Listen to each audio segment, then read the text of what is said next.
अस्सलाम वालेकुम और प्रोग्राम में खुशामदीद। सबसे पहले हम अपने प्रोग्राम का तारुफ करवा दें। हमारी आज की टॉप स्टोरी होगी बलूचिस्तान के इशू पे और जो वहाँ पे दहशतगर्दी हो रही है और उस सिलसिले में एक इजलास हुआ कल जिसमें अहम फैसले किए गए हैं। हम देख रहे हैं कि पिछले कुछ दिनों से बलूचिस्तान में दहशतगर्दी के बड़े वाक़यात हुए हैं जिसमें 27 पुलिस एहलकारों समेत 11 फ़ौजी जवान और 4 सिविलियन शहीद हुए हैं। इसके जवाब में फ़ौज FCR बलूचिस्तान पुलिस का मुश्तरका ऑपरेशन शाबान लॉन्च किया गया है और मुख्तलिफ जगहों पर 75 दहशतगर्दों को हलाक किया जा चुका है। ये दहशतगर्दी का सिलसिला जारी है और इसके साथ साथ हम देख रहे हैं मुख्तलिफ जगहों पे दहशतगर्दों की तरफ से हमले जारी हैं। इसके बावजूद कि वहाँ पे ऑपरेशन जारी है और लोग पाकिस्तान के बहुत परेशान हैं कि क्या हो रहा है, किसकी जिम्मेदारी है, क्यों ये काबू में नहीं आ रहे। हमें ज्वाइन करेंगे शाहिद रिंद साहब, तर्जुमान हैं बलूचिस्तान हुकूमत के, और हमें ज्वाइन करेंगे हमाद हसन साहब जो सीनियर तजियाकार हैं। और ये जो नया फैक्टर आया है इसमें एक तरफ BLA है बलूचिस्तान में, दूसरी तरफ TTP, और दोनों की जड़ें अफ़गानिस्तान के अंदर हैं। इस पर पूछेंगे हमाद हसन साहब से कि ये नया फिनोमिना किस तरह बलूचिस्तान को मज़ीद डिस्टेबलाइज़ कर रहा है। हमारा आज का हॉट इशू होगा ईरान अमेरिका जंग, मुस्तकबिल में क्या होगा। हमने देखा कि इस्लामाबाद MOU के बाद कुछ दिन सीज़ फायर रहा, लेकिन पिछले 3-4 दिन से दोबारा ये कहा जा रहा है कि इस्लामाबाद MOU शायद ख़तरे में है या नहीं है, और अगर नहीं है इन एनी केस मुस्तकबिल में क्या ये दोनों ममालिक जंग जारी रखेंगे या सीज़ फायर जारी रखेंगे, और इन दोनों के असरात खित्ते पर क्या पड़ेंगे। रज़ा अहमद रूमी हमें ज्वाइन करेंगे अमेरिका से, और हमारा आज का एडिटोरियल होगा रहाइश के लिए बदतरीन शहर और बेहतरीन शहर दुनिया के कौन कौन से हैं। इसकी एक लिस्ट जारी की है दुनिया के एक नामी गिरामी जरीदे इकोनॉमिस्ट ने। उसमें पाकिस्तान के शहर कराची का भी जिक्र है। वो क्या टॉप 10 में है या बॉटम 10 में है, ये हम आपको बताएंगे अपने आज के एडिटोरियल में। शुरू करते हैं टॉप स्टोरी से। बहुत शुक्रिया हमें ज्वाइन करने का हमाद हसन साहब, हमें ज्वाइन करने का। शायद साहब आपसे शुरू कर लेते हैं। ये बताइएगा कि जो ऑपरेशन शाबान शुरू किया आपने, इसमें लोगों के ज़हनों पे ये सवालात हैं कि ऐसे ऑपरेशन माजी में भी होते रहे हैं। कुछ दिनों के लिए, कुछ हफ्तों के लिए सुकून आता है, अमन आता है, फिर दोबारा ये कार्रवाइयाँ शुरू हो जाती हैं। कोई मुस्तकिल हल है हुकूमत के पास इसका? अफसर साहब, बहुत बहुत शुक्रिया आपका अपने प्रोग्राम में मौका देने का, और एक बहुत ही चुभता हुआ सवाल आपने पूछा है मुस्तकिल हल का।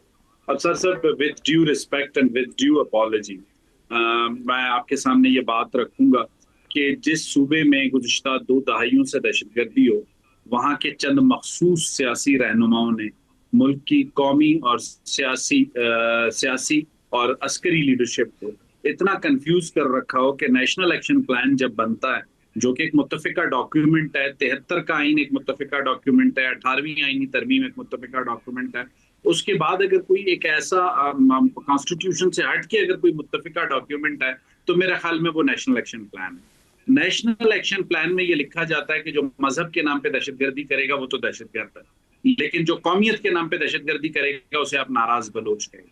तो ये जब इस किस्म की सूरत हाल का हमें आज से चंद साल पहले तक सामना हो, और फिर हम ये एक्सपेक्ट करें कि ये जो दहशतगर्दी का नासूर है ये चंद महीनों में खत्म होगा, तो मेरा ख्याल है ये दीवाने के ख्वाब जैसा सा मुझे लगता है। हालिया दिनों में जो दहशतगर्दी है, इसको अभी आप जब अपना इब्तदाइया बता रहे थे तो मैं उसको सुन रहा था।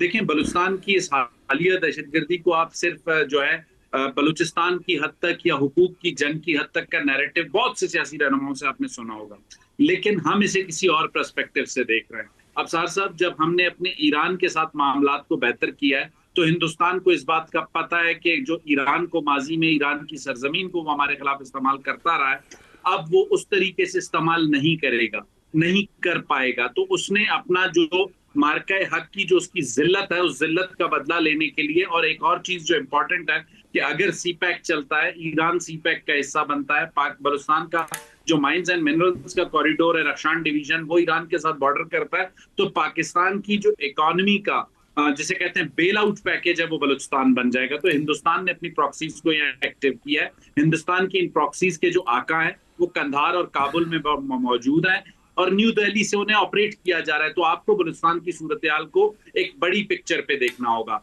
दूसरी बात, आपने कहा कि TTP और BLA, हमारे पास ये एविडेंसेस काफी अरसे से मौजूद हैं कि इनका एक तरह का नेक्सस मौजूद है, एक दूसरे को ऑपरेशनल सपोर्ट मौजूद है। दहशतगर्द चाहे मजहब के नाम पे कर रहा हो या कौमियत के नाम पे, वो दोनों एक दूसरे को मदद कर रहे हैं, चाहे वो काबुल और कंधार में बैठे हों या क्वेटा की सराउंडिंग में किसी गांव में बैठे। मैं शायद साहब आपसे एक सवाल सिर्फ और करना चाहता हूँ। आप लग रहा है कि जैसे आप शिकायत कर रहे हो, आप हुकूमत हैं, आप शिकायत कर रहे हैं कि सियासतदान जो हैं वो ज़िम्मेदार हैं, मुखालिफ सियासतदान, हिंदुस्तान ज़िम्मेदार है, नेशनल एक्शन प्लान में नाराज़ बलोच कहा गया, दहशतगर्दी कहा गया। क्या यही सिर्फ वजूहात हैं और इस सारी दहशतगर्दी के लिए, और हमारी तरफ मतलब गवर्नेंस की तरफ या पॉलिसी मेकिंग और पॉलिसी इम्प्लीमेंटेशन में कोई फ्लॉ नहीं? अगर ये सारी चीज़ें हैं और हमें पता है तो हम क्यों नहीं काउंटर कर पा रहे? सर साहब, again you are hitting the bull. आपने मुझे कहा मैं शिकायत करूं, मैं शिकायत नहीं कर रहा। जब 20 साल आप कंफ्यूजन के साथ एक चीज को डील करेंगे तो उस कंफ्यूजन के नताइज निकलते हैं। और रह गई बात, आपने गवर्नेंस की बात की। अब साथ साथ जब chief minister Balochistan Sarfaraz Bugti government में आए तो उन्होंने पहले दिन अपनी पॉलिटिकल टीम को बुला के मुलाकात की, जो उनकी प्रोविंशियल कैबिनेट थी।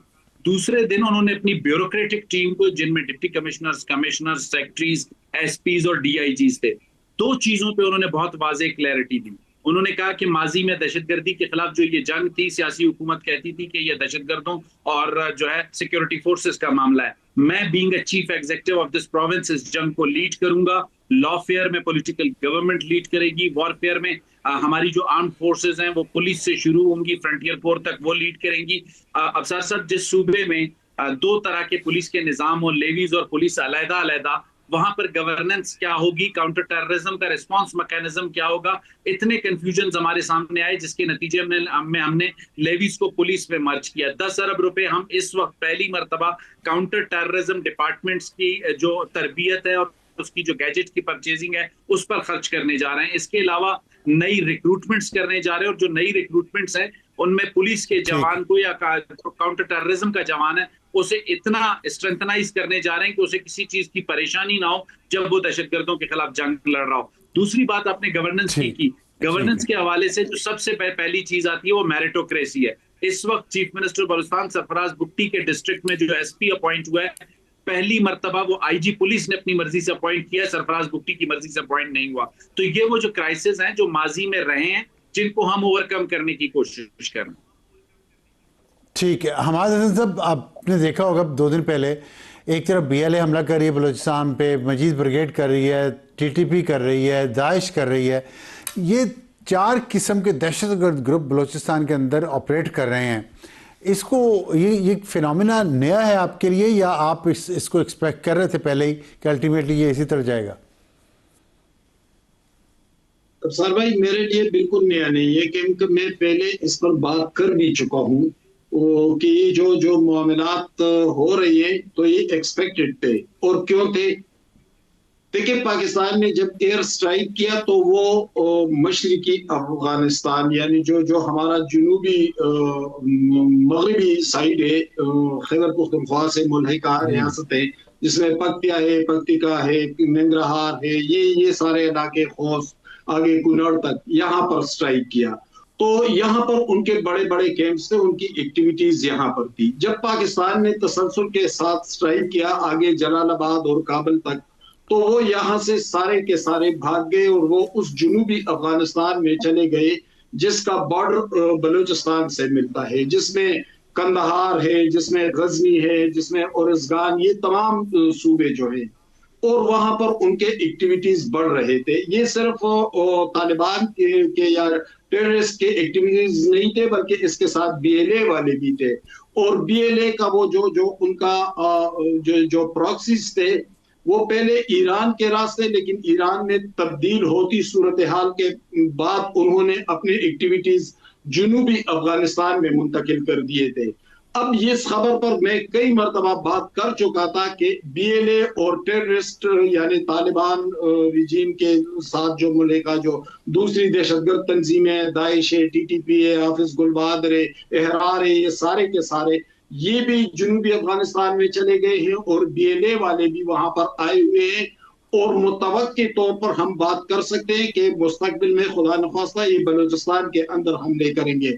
अब ये हमले हो रही है। अगर यहाँ पर एयर स्ट्राइक हो रहा था तो वहां पर भी होना चाहिए था जहां पर इनके एक्टिविटीज मुंतकिल हो गए थे। दूसरी बात यह कि अफगानिस्तान के अंदर भी कुछ तब्दीलियां टेररिस्ट के अंदर देखने में आई, यानी एहरार वाले जुमातुल एहरार वाले टीटीपी से अलग होकर दाइश के साथ जा मिले। अब दाइश के असरात और उनके एक्टिविटीज ज्यादातर बलूचिस्तान में है। इससे इससे एक वाज़ेह तस्वीर सामने आ रही है कि ये तमाम मामला जो इस वक्त जो टेररिस्ट कार्रवाइयां देखने में आ रही है बलूचिस्तान में, उसके पीछे क्या अवामिल है और कहां पर उसकी मंसूबाबंदी हुई। मैं ये कह रहा हूं कि जुनूबी अफगानिस्तान के जो मुल्क का सूबे है बलूचिस्तान से, वहां पर बीएलए और दूसरी टेररिस्ट तंजीमों के इल्हाक से ये सब कुछ बना है और जाकर बलूचिस्तान में हमले शुरू कर दिए हैं। यानी उन्होंने शिफ्ट कर दिया है मशरिकी अफगानिस्तान से जुनूबी अफगानिस्तान की जानिब। ठीक है, मैं आता हूँ हमाद साहब आपकी। रशाई साहब ये बताएंगे, जो अभी हमाद साहब ने जिक्र किया कि वहाँ अफ़गानिस्तान के जनूब में वो लोग कैंप्स उनके बस के हैं जो बलूचिस्तान के साथ लगता है इन दहशत गर्दों का। तो कल जो इजलास हुआ एपेक्स कमेटी का, उसमें हम पढ़ रहे हैं अहम फैसले किए गए हैं और वज़ीर आला सरफराज बुखरी साहब ने कहा कि हुकूमत की जानिब से किसी भी सतह पर कोई कोताही या गलती है तो उसे तस्लीम करते हुए उसका अजाला किया जाएगा। एक तो बताएं हुकूमत की तरफ से कौन सी कोताही या गलती है जिसका अजाला किया जाना ज़रूरी है और कैसे किया जाएगा, और दूसरा ये कि जनूबी जनूबी अफ़गानिस्तान में जिन कैंप्स का जिक्र कर रहे हैं हमाद हसन, उस तरफ भी कोई हमला करने का, उनका इलाज करने का फैसला कल के इजलास में हुआ है? अफसार साहब, कल के इजलास में दहशतगर्दों का शाफी इलाज करने का फैसला हुआ है और इंशाल्लाह किया जाएगा। और उसकी जो ऑपरेशनल डिटेल्स हैं, मैं ड्यू टू सम रीजंस उसमें नहीं जाना चाहूंगा कि किस तरीके से किया जाएगा। जिस रेफरेंस आप जिस चीज की कोताही का दे रहे हैं बयान का, अगर मैं गलत नहीं हूँ तो आज सुबह जो एक धरना हन्ना उड़क के जो शहरियों की जानिब से क्वेटा में जारी था, उस धरने से चीफ मिनिस्टर ने खिताब करते हुए जरूर ये एक जुमला कहा है, लेकिन उसका कॉन्टेक्स्ट कुछ और है। कल की जो मीटिंग हुई है उस मीटिंग में बिल्कुल क्लैरिटी के साथ जो पाकिस्तान की सिविल और मिलिट्री लीडरशिप है, जिसमें सिविल लीडरशिप में फेडरल गवर्नमेंट को प्राइम मिनिस्टर लीड कर रहे थे, प्रोविंशियल गवर्नमेंट को चीफ मिनिस्टर लीड कर रहे थे, और आर्म फोर्सेस की साइड को chief of defence forces field marshal Syed Asim Munir lead कर रहे थे, और उनकी पूरी जो टीम है वो वहां मौजूद थी। उसमें तमाम चीजों का जायजा लिया गया। हन्ना उड़क वाला जो वाकया है, दो वाकयात ऐसे हुए हैं जिन्होंने हमें बहुत, जैसे कहते हैं वो झंझोड़ा है अफसार साहब। हन्ना उड़क वाले वाकये में जरूर एक कोताही हमसे ये हुई, उसे भी मैं कोताही के सेंस में नहीं गिनता। प्रॉब्लम उसमें सिर्फ ये आया कि जो इलाकाई मशरान होते हैं, हसन साहब को अंदाजा होगा, आपको भी अंदाजा है कि बलूचिस्तान में छोटे छोटे गाँव हैं, तो इलाकाई मशरान की जानिब से इस बात पर इत्तफाक राय नहीं हो पा रहा था कि चेक पोस्ट किस पॉइंट पर होगी। में एक आध दिन लग रहा था जिसपे पुलिस ने उन्हें ये रिक्वेस्ट की, या जो हमारी रेलेवेंट अथॉरिटीज है, कि आप लोग आपस में अपनी एक मीटिंग कर लें, कोई एक मुत्तफिका पॉइंट हमें आप बता दें कि जहां पे आप लोग ये फील कर रहे हैं कि आप इसके बाद सिक्योर होंगे तो हम उसी जगह पे वो चेक पॉइंट स्टैब्लिश करेंगे। उसमें थोड़ा सा ताखीर हुई, उसका मेरा ख्याल है सीएम साहब ने जिक्र किया। बाकी ओवरऑल अफसार साहब, जिस सूबे में पुलिस आज तक दहशतगर्दों से ना लड़ी हो, और आज की डेट में जब मुझे बड़े अफसोस, एक एक इंसानी जान हमारे लिए कीमती है, पुलिस के जवान की और एक आम शहरी की बराबर कीमती है, लेकिन आज इस बात को देखें, बलूचिस्तान की पुलिस जो है वो रिस्पॉन्ड कर रही है दहशतगर्दों को, वो शहादतें दे रही है। उसकी वजह यह है कि माजी में उसके रिस्पॉन्ड ना करने का रीजन ये था कि उसकी पॉलिटिकल ओनरशिप नहीं थी। पॉलिटिकल ओनरशिप आज मौजूद है, पुलिस लड़ रही है, अपनी जानें कुर्बान कर रही है, और अगर पुलिस अपनी जानें कुर्बान कर रही है तो ज़ियारत में जिस दिन 9 लाशें आई, उस दिन चीफ मिनिस्टर बलूचिस्तान को यह बताया गया कि वेदर ठीक नहीं है, हेलीकॉप्टर अवेलेबल नहीं है, आप नहीं जा सकते। बाय रोड वो अपने लोगों के पास पहुंचे, क्योंकि उनका पॉइंट एक ही था कि अगर आज मैं इनके पास नहीं पहुंचा तो कल मैं इन्हें किस मुंह से कहूंगा कि आपने दहशतगर्दों के खिलाफ लड़ा। शाह साहब धरने के बारे में बता दें, क्या लेटेस्ट है वहां पे? खत्म हो रहा है, हो गया है, नहीं हुआ? सब दो डिफरेंट धरने थे, एक हन्ना उड़क का था और एक ज़ियारत के जो पुलिस एहलकार है उनका था। और ज़ियारत वाला जो पुलिस एहलकारों वाला धरना है, हम अभी भी उसके साथ पॉलिटिकली एंगेज कर रहे हैं, और बड़े माजरत के साथ ये कहना पड़ता है कि कुछ सियासी जमातें उन्होंने एक वतीरा बना लिया है कि पहले तो वो नरम गोशा रखती हैं उन दहशतगर्द तंजीमों के लिए, या पता नहीं उनके पास खौफ का एलिमेंट है, या पता नहीं नरम गोशा है, मैं नहीं कहना चाहता। पहले तो वो उनके लिए नरम गोशा रखती हैं, फिर जब वो हमारे पुलिस के एहलकारों को और मासूम शहरियों को कत्ल करते हैं, तो फिर यही सियासी जमातें उसी को पॉलिटिसाइज करके रियासत को और रियासत के इदारों को जिम्मेदार ठहराने की कोशिश करते हैं। आज भी एक साहब ने इस्लामाबाद में गुज़श्ता 2-4 रोज से एक साहब इस्लामाबाद में मौजूद हैं, उनकी पार्लिमानी जो हैसियत है वो एक रुकन की जमात की है।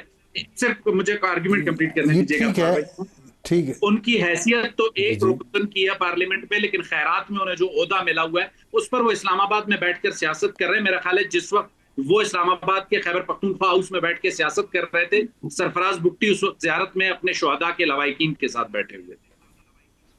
ठीक है। हमाद हसन साहब, आपने सुना शायद रिंद साहब जो फरमा रहे हैं, तो लाश तो एक भी पड़ी हो अगर, तो वो भी अफसोसनाक है कि हम इतने जनाजे उठा रहे हैं। मैं देख रहा था डेटा, जून और जुलाई में 186 जवान बलूचिस्तान में मुख्तलिफ मामलों में शहीद हो चुके हैं, तो बहुत बड़ा नंबर है। और आपके ख्याल में हुकूमत की जो समत है वो दुरुस्त है, या हुकूमत को मज़ीद कुछ इक़दाम ऐसे करने चाहिए कि जो पॉलिटिकल फोर्सेस हैं, जो दूसरे मीडिया के अंदर जो लोग हैं, उनको भी साथ लें ताकि ये एक जो मसला बहुत ज़्यादा गंभीर हो चुका है इसको हल कर सकें? बहुत अच्छा सवाल किया आपने अफसार साहब। देखिए शाहिद भाई जो बात कर रहे हैं, तो हम कब तक ये बात करते रहेंगे कि वज़ीर आला साहब उधर बैठे हुए, ठीक है वो अभी नुमाइंदे बैठे रहेंगे, और कब तक हम ये गिनते रहेंगे कि आज इतनी लाशें गिरी, आज हमारे फौजी जवानों की इतनी लाशें आई, पुलिस वालों की इतनी आई, सिविलियन की इतनी आई। हम मसले का हल क्यों तलाश नहीं करते? यानी मसले का हल, मैं एक तरफ आऊंगा, तारीखी हवाले से बात करूंगा। देखिए यही बलूचिस्तान था, यहाँ पर नाराजगियां भी थी, यहाँ पर फेडरेशन की मुखालिफत भी थी, कौम परस्त तहरीकें भी थी। ठीक है, बहुत शुक्रिया दोनों मेहमानों का। शायद हमाद हसन साहब का वक्त है ब्रेक का, ब्रेक के बाद वापस आएंगे तो हमारा आज का हॉट इशू प्रोग्राम में दोबारा खुश आमदीद। वक्त है हमारा आज के हॉट इशू का। ईरान अमेरिका जंग मुस्तकबिल में क्या होगा? हम देख रहे हैं कि ईरान के supreme leader ayatollah Ali Khamenei का जनाजा हो चुका, उनकी तदफीन हो चुकी, और अब ईरान में एक मुसलसल पिछले कुछ दिनों से एक जोश की सी कैफियत थी। उनके जनाजा मुख्तलिफ शहरों में गया, और इस दौरान लेकिन हमने देखा कि पिछले 3-4 दिन से ईरान और अमेरिका के दरमियान कशीदगी बढ़ गई है, और इस्लामाबाद MOU की सलामती ख़तरे में है। लग ये रहा है कि दोनों मुल्क शायद इस सिचुएशन को मज़ीद एस्केलेट करें, लेकिन इस दौरान पाकिस्तान और कतर दोनों ये कोशिशें कर रहे हैं कि ये टेंशन कम हो और दोनों ममालिक की जो कुछ उन्होंने इस्लामाबाद MOU में एग्री किया उस पर अमल करें। हमें ज्वाइन किया है रज़ा अहमद रूमी साहब ने, बैनुल-अक़वामी अमूर के माहिर हैं, उनसे पूछेंगे कैसे देख रहे हैं वो। रज़ा साहब, इस चीज़ को, क्या ये इस्लामाबाद MOU में जो चीज़ें तय की गई हैं वो अब दोबारा दोनों ममालिक उस पर आ जाएंगे, या इसी तरह एक दूसरे पर मिसाइल और बम गिराते रहेंगे? जी देखिए अफसार साहब, ये हल्की फुल्की जो टेंशन है ये तो जारी रहेगी जब तक बड़े मामलात के ऊपर अगले 60 दिनों में या 50 दिनों में समझौता नहीं होता। और वो मोटे मोटे इश्यूज सभी को पता है, न्यूक्लियर इशू है, ईरान के ऊपर जो सैंक्शंस लगी हैं उसके मुंजमद असासे हैं, वगैरह वगैरह। लेकिन ये जो अभी रिसेंट वाकया हुआ, यहाँ पर बुनियादी तौर पे जो ईरान में पब्लिक मूड भी इस वक्त बड़ा जारहाना है। आपने देखा ही है मनाजिर वहाँ पर जो हमें दिखाई देते हैं, जज्बात भी बड़े शदीद हैं। और उसके साथ साथ ईरान ये बावर करवा रहा है अमेरिका को और गल्फ की रियासतों को कि आबनाए हुर्मुज़ जो है उसके ऊपर कंट्रोल ईरान का है। उन्होंने कोशिश की, कतर के जहाज़ों ने और सऊदी शिप्स ने भी, कि वो उसको बाईपास करके और ओमान की जानिब से अपनी जो है मटीरियल उसको गुजार सकें, लेकिन ईरान ने वो नहीं होने दिया।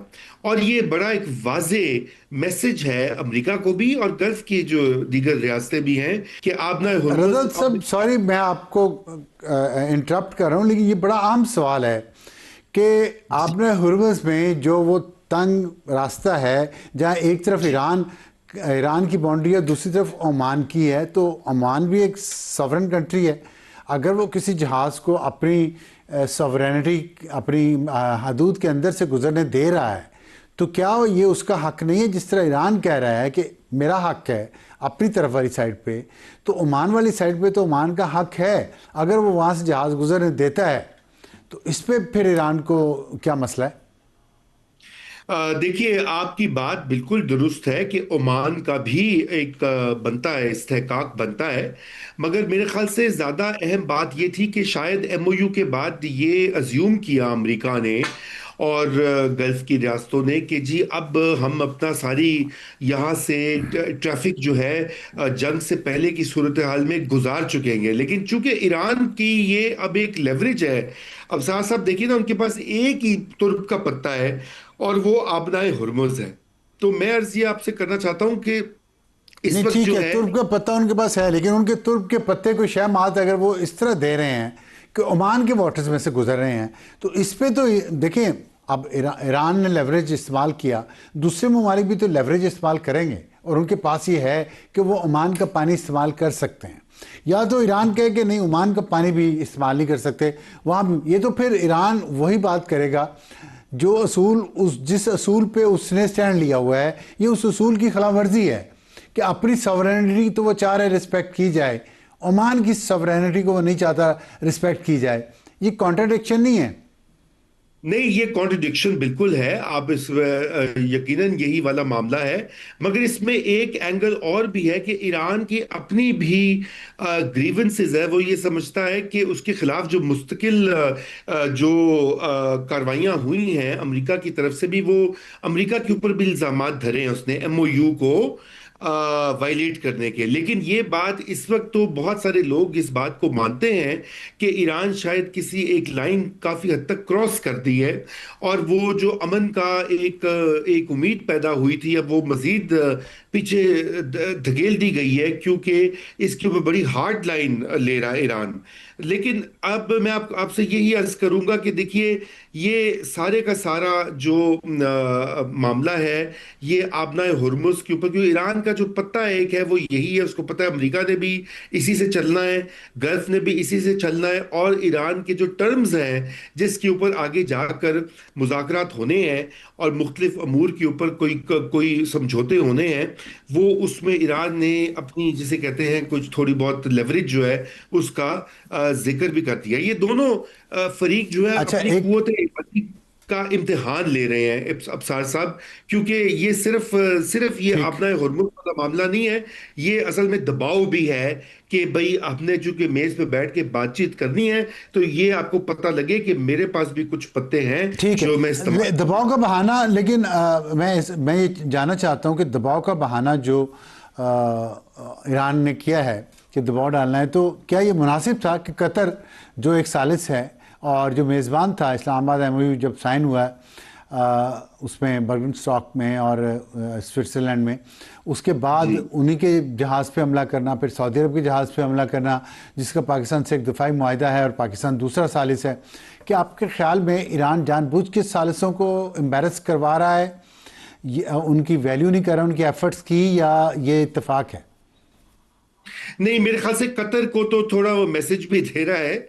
और क्योंकि कतर के साथ आपको पता है कि कुछ कभी खुशी कभी गम वाला मामला है। पहले वो, क्योंकि कतर अब एलाई भी रहा है, अमेरिका का है अभी भी, साथ में उसने ये भी किया जिसे कहते हैं ये सालिसी का रोल भी अदा किया, और गैस फील्ड भी मुश्तरका है। कतर ने यूएई वाली लाइन भी छोड़ दी है। तो इस लिहाज से ईरान का बेहतर हुए ताल्लुकात, लेकिन मुकम्मल तौर पे नहीं हुए। इसलिए कतर को भी वो याद दहानी यही करवा रहे हैं कि देखिए, अगर ये कॉन्फ्लिक्ट स्टार्ट होता है या आप हमारे साथ नहीं इस खत्ते में साथ देंगे, तो फिर आपको उसके मुज़मरात को भुगतना पड़ेगा।